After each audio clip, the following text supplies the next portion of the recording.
How's it going, everyone? I am here to finish off a series, one of the first series I've been doing on my YouTube channel, which is running through the greatest what if athletes of all time based on my Twitter timeline and one tweet that I put out in November or October or something. So we're going to be running through those. I already have part one and part two, which ran through 30 through 21 and 20 through 11. So a lot of great names to run through there. But we are now to the final scene, the final act, 10 through 1.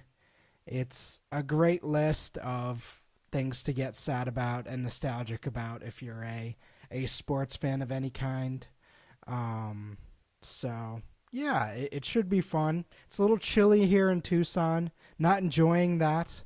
I moved here from Massachusetts around 7 months ago, and the cold weather has given me that northeast depression feel when you just sit inside because it's cold. Even though it's not cold right now, it feels cold to me. Anyway, let's get into it.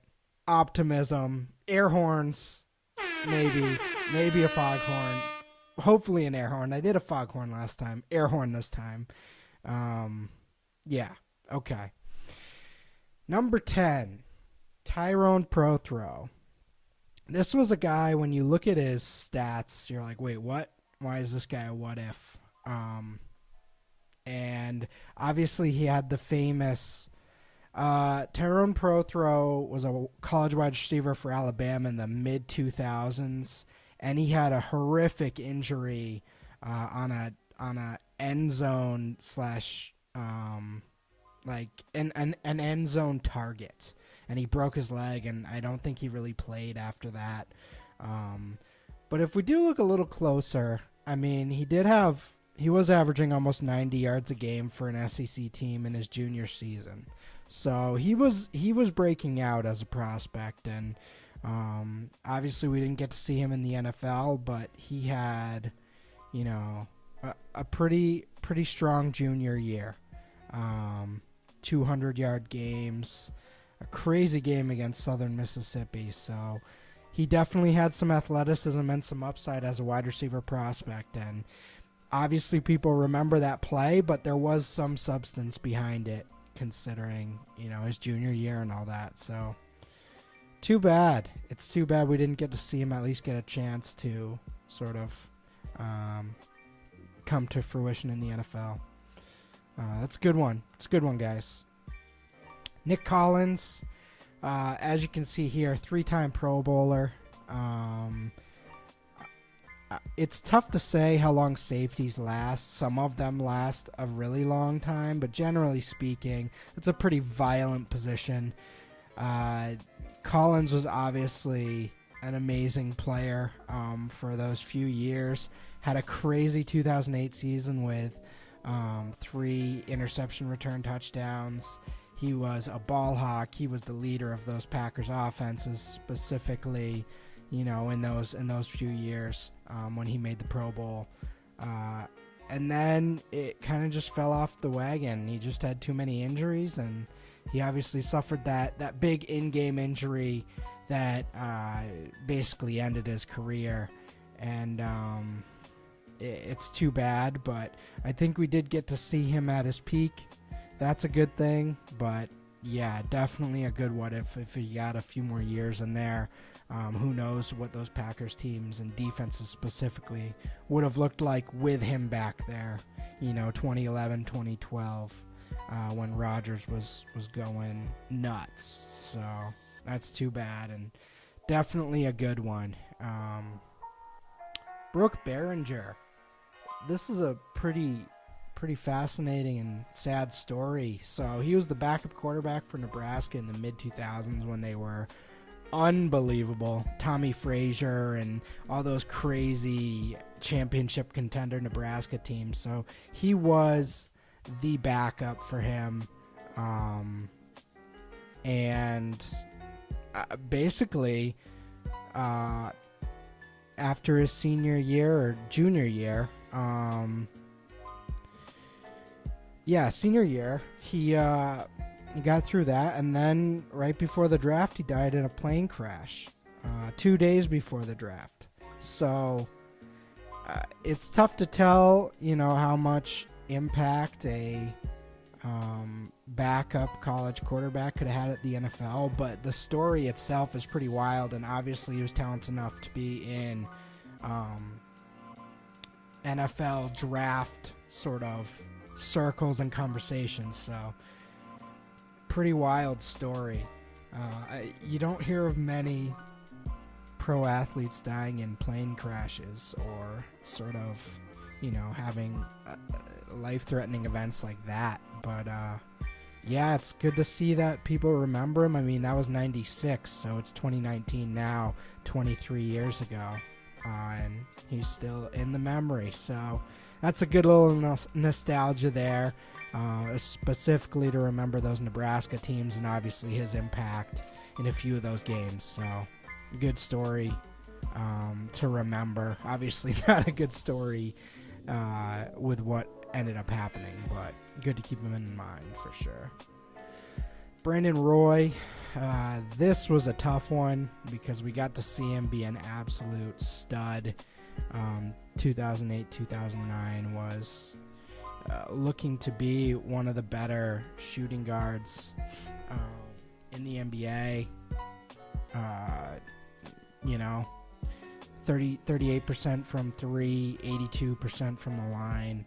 Was a really efficient and good scorer, and definitely boosted those Trailblazer teams into playoff contention and being competitive in the playoffs after a few years of them not. So he was definitely a stud, and he just had I believe it was knee injuries, and I don't even know if it was injuries or it was just sort of his knees kind of just gave in on him. They were toast. That's just the unfortunate part of this when you're playing at such a high level. There's so many reps and so many miles put on a professional athlete's body that some of these guys just can't make it. I mean, he was playing 37 minutes a game. If he was playing 25 to 30 or 30 to 34, maybe that changes, but it's tough to really say. He did have medicals coming into the NBA, and it just kind of worked out that couldn't happen. But we did get to see him. He was a stud, so at the very least, that's good. Oh, David Wilson. Yeah. Kind of a somber exit from the NFL. A freak show athlete that, I was really excited about. First round pick in 2012. Had a crazy junior season for Virginia Tech. Coming in for Ryan Williams and making it look easy. He was dominant that year and really carried that Virginia Tech offense. And then, just fumbles his rookie year, and then injury, and it was just done. Suffered that neck injury, and it seemed like he was going to be able to come back, and then he played in one preseason game, and it just wasn't going to happen. That's a great one. I don't think he really did. He didn't really get much of a chance. Oh, that's not David Wilson. That's not David Wilson. What's going on here? What's this? Who's this? Who is this? Who is that? Because it's not David Wilson. Let's take a look at David Wilson. That's David Wilson. Who's this? Who is this man? Who is this? Oh my God. All right. Well, I don't want to ignore that, but we do have to move on. But I'm going to have a word with you later, sir. false identification. I mean, that's not even close. That's not even close. Yeah. Anyway. All right. So Javid Best, I posted him as my guy, like as my vote for this poll. So he was in the original poll. So he didn't get a lot of actual votes, but that initial tweet got 1,500 likes. So I wanted to put him somewhere in the top 10 because I felt like he was worthy of it. A truly special player that was, I won't say his size was an issue, but he would just throw himself. His athleticism was almost a bad thing for him because he knew he could do insane things athletically, and it got him into trouble. First rounder to Detroit in 2010. The 2008 year with Cal was really incredibly special. 8.1 yards per attempt on 194 rushing attempts. I mean, that's just stupid in a Power 5 conference. 9.1 yards per reception. He was unbelievable in 2008, and it really looked like he was going to be a first-round pick. Injures himself in his junior season, still goes pro. I mean, this is his 2008 year. Just dominant on not a lot of touches. 311 yards against Washington, 201 against Stanford, 200 against Washington State. Had the bad game against USC, but overall, this year was incredible. And that's not even counting kick returns and all the other stuff he did, receiving the ball. Truly worth a first-round pick. Ran a 4.3 at the Combine. Tested out, as you'd expect, 200 pounds. Hit all the thresholds. It was just concussions and other issues. He couldn't stay healthy. He did have a few great moments in the NFL, but we really never got to see it. His second year was when it really took off. Started making big plays pretty consistently, and then it just ended. So, too bad. Too bad. That's my guy right there. Would have been nice to see him play at least a few more years, but yeah, we really didn't get a chance other than a few games maybe. I skipped a few guys. Well, let's go to Marcus Lattimore. Marcus Lattimore had one of the most brutal college careers of all time.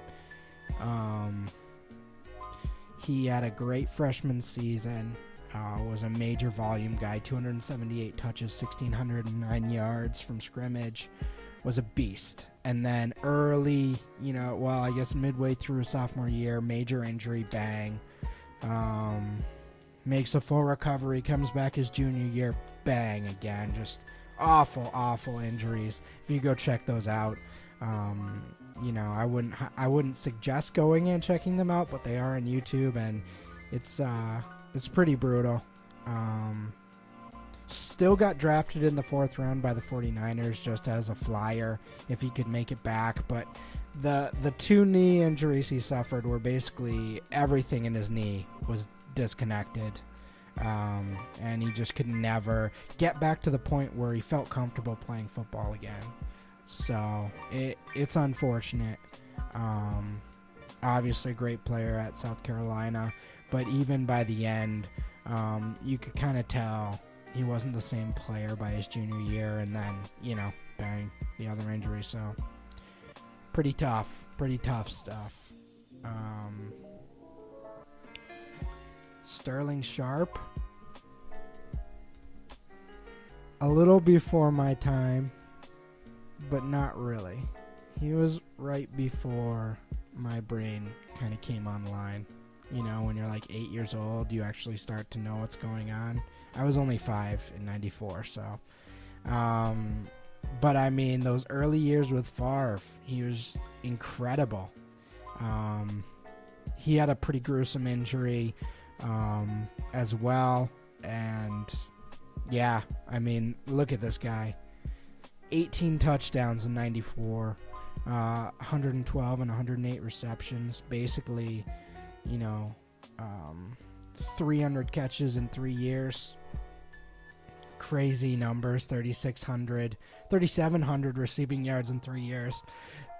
Basically was going to be a Hall of Famer, and then, and then it just kind of ended.